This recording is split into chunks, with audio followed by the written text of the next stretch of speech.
They never rebuilt the site. That alone should tell you everything. After the disaster, the official explanation was brief, cold, and carefully worded. A structural failure, a regrettable loss. An unfortunate chapter closed. But behind closed doors, panic was spreading, because what collapsed wasn't just steel and concrete. It was control. In the weeks following the incident, government agencies moved faster than they ever had before. Entire neighborhoods near the site were evacuated under the excuse of environmental risk. Families were given checks with one single condition attached: silence. No more interviews, no more lawsuits, no more questions. Most people signed. Only those who didn't were quietly pressured until they did. But something else started happening, something no more official report ever mentioned. Former workers, the ones who had gotten out, began experiencing the same symptoms. It started small: sleeplessness, severe headaches, a constant, high-pitched ringing in the ears. Then, it escalated. They spoke of dreams, identical dreams where they were back inside the facility. In these dreams, the corridors stretched on longer than they ever had in reality. Doors appeared where none had ever existed. And deep underground, something was still operating. Even though the power had supposedly been shut for good. Several workers claimed they heard a low, rhythmic sound in their dreams, like massive machinery turning over, or breathing. One engineer, a man who had worked on the core systems, became obsessed with a single, terrifying idea: the shutdown never fully happened. He believed the backup system, one designed to be impossible to deactivate, had activated automatically when the disaster occurred.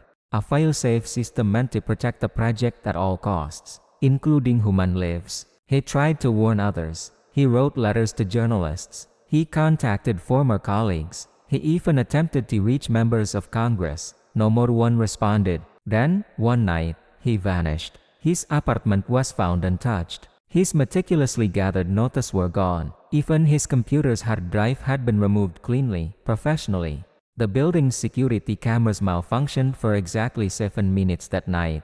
7 minutes was all it took. As the years passed, the story faded from public memory. Textbooks never mentioned it. News archives became incomplete. Online searches led to dead ends or vague, sanitized summaries that explained nothing. But the locals never forgot. They spoke of strange lights appearing near the sealed site late at night, of unmarked trucks arriving without license plates, of armed security patrols guarding a place that was supposedly abandoned. Indeed, then, decades later, something unexpected happened. A routine declassification released thousands of government documents. Buried among them was a single file, heavily redacted, but enough remained visible to confirm the chilling truth. The project had not been a failure. It had been halted mid-operation. According to the final visible line in the document, the system beneath the site had reached what officials called an irreversible phase. What that meant was never explained, but one sentence stood out more than any other: permanent isolation is the only viable containment, not destruction, not dismantling, containment. Which raises the most disturbing question of all. If something needed to be contained, then what exactly was still done, sir? And why, after all these years, does the government continue to guard a place that officially does not exist? There was no more final announcement, no more apology, no more press conference, no more public explanation. The event simply ended. Or at least, that's what the government wanted everyone to believe. In the months after the disaster, official reports were released then, flimsy documents filled with technical language, missing pages, and frustratingly vague conclusions. Words like unavoidable, natural causes, and no more further risk were repeated over and over again, like a mantra. But inside classified archives, the truth looked very different. Internal memos revealed that officials knew the risks long before the disaster ever occurred. Engineers had warned them. Scientists had submitted reports marked urgent. Some documents even predicted the exact type of failure that ultimately happened. Those warnings were ignored. Why? Because stopping the project would have cost billions. Because admitting the danger would have caused mass panic.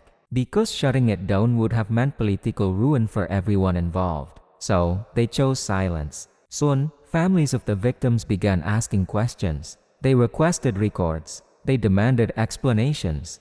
Most of them received the exact same response: the information you're requesting is classified for national security reasons. Some families, however, never stopped searching. Years later, a former insider, now elderly Andy Sek, with nothing left to lose, leaked a cache of documents to an investigative journalist. What those papers showed was horrifying. The disaster wasn't just an accident. It was the final, inevitable stage of a system that was already failing. The project had been pushed far beyond its safe limits. Emergency shutdown protocols were deliberately disabled to increase output.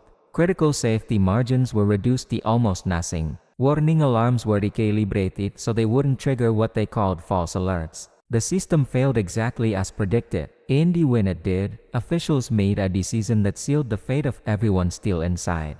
They chose containment over rescue. Instead of attempting to extract survivors, they sealed the entire area to prevent further spread. People who might have survived were left trapped, alive.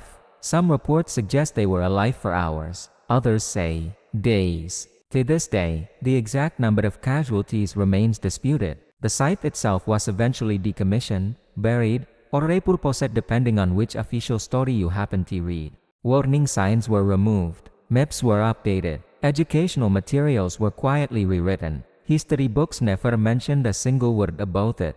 But the land remembers. Locals in the area still report strange phenomena, unexplained ground vibrations that shake their homes, restricted zones that suddenly expand without notice, government vehicles arriving in the dead of night. And occasionally, more documents resurface, heavily redacted pages, half-burned files. Whispers from retired officials who all say the same thing: it should never have happened. This dark chapter of our history wasn't erased because it was insignificant. It was erased because it was too big, too embarrassing, too deadly, too revealing. And the most terrifying part? The very same systems, the same ideologies that caused this disaster, they still exist today, under new names, with new funding, and with the same fatal human weakness: silence. Thanks for watching. If you found the story as chilling as I did, consider subscribing for more deep dives into the stories they don't want you to hear. Stay curious.